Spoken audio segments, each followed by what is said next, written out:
સુરેન્દ્રનગરના બુટલેગરના દારૂ છુપાવવાના નવા કિમિયાનો પર્દાફાશ થયો। બુટલેગરે 200 ફૂટ ઊંડા કૂવામાં સંતાડ્યો હતો વિદેશી દારૂનો જથ્થો। જીવના જોખમે પોલીસે કૂવામાં ઉતરીને આ દારૂ બહાર કાઢ્યો છે। બુટલેગર ઉદય ખાચરે કૂવામાં દારૂ છુપાવ્યો હોવાનો ખુલાસો થયો છે। પોલીસે કુલ 78 બોટલ દારૂ જપ્ત કરી બુટલેગરોની શોધખોળ પણ શરૂ કરી છે।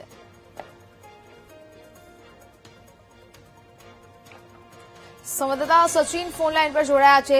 સચિન, સુરેન્દ્રનગરમાં હવે બુટલેગરોએ દારૂ છુપાવવા માટે નવો કિમિયો અપનાવ્યો છે, શું વિગત? જી, જો વાત કરવામાં આવે તો ચુડા તાલુકામાંથી ચુડા પોલીસે કુવામાંથી દારૂ ઝડપી પાડ્યો છે, જેમાં બુટલેગરો હવે નવો કિમિયો અપનાવ્યો છે, જેમાં કુવામાં દારૂ સંતાડવામાં આવ્યો હતો અને બાતમીના આધારે દારૂ ઝડપી પાડ્યો છે અને આગળની કાર્યવાહી હાથ ધરી છે।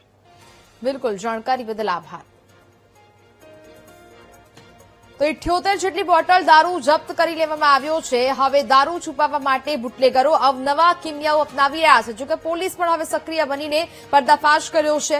ઊંડા કૂવામાંથી આ વિદેશી દારૂનો જથ્થો જપ્ત કરી લેવામાં આવ્યો છે। જીવના જોખમે પોલીસ દ્વારા કાર્યવાહી છે તે કરવામાં આવી। કૂવામાં સંતાડેલો જે આ દારૂનો જથ્થો છે તેને બહાર કાઢવામાં આવ્યો છે। બુટલેગરે આ નવો કિમિયો અપનાવ્યો, પરંતુ હવે આ નવા કિમિયા પર પણ હવે પાણી ફરી વળ્યું। પોલીસ દ્વારા કાર્યવાહી કરવામાં આવી અને તેના પર પર્દાફાશ કરવામાં આવ્યું છે। 78 જેટલી બોટલો છે તે બહાર કાઢવામાં આવી કૂવામાંથી અને જેને લઈને હવે વધુ કાર્યવાહી છે તે કરવામાં આવશે। આ ભેજાબાજ બુટલેગરનો નવો એક કિમિયો સામે આવ્યો છે। ઊંડા કૂવામાં વિદેશી દારૂનો જથ્થો છુપાવવામાં આવ્યો હતો અને આ દારૂનો જથ્થો હવે કૂવામાંથી પોલીસ કર્મચારીઓ દ્વારા બહાર કાઢવામાં આવ્યો છે। જથ્થો જપ્ત કરી વધુ કાર્યવાહી શરૂ કરવામાં આવી છે। 78 વિદેશી બોટલ દારૂ જપ્ત કરાયો।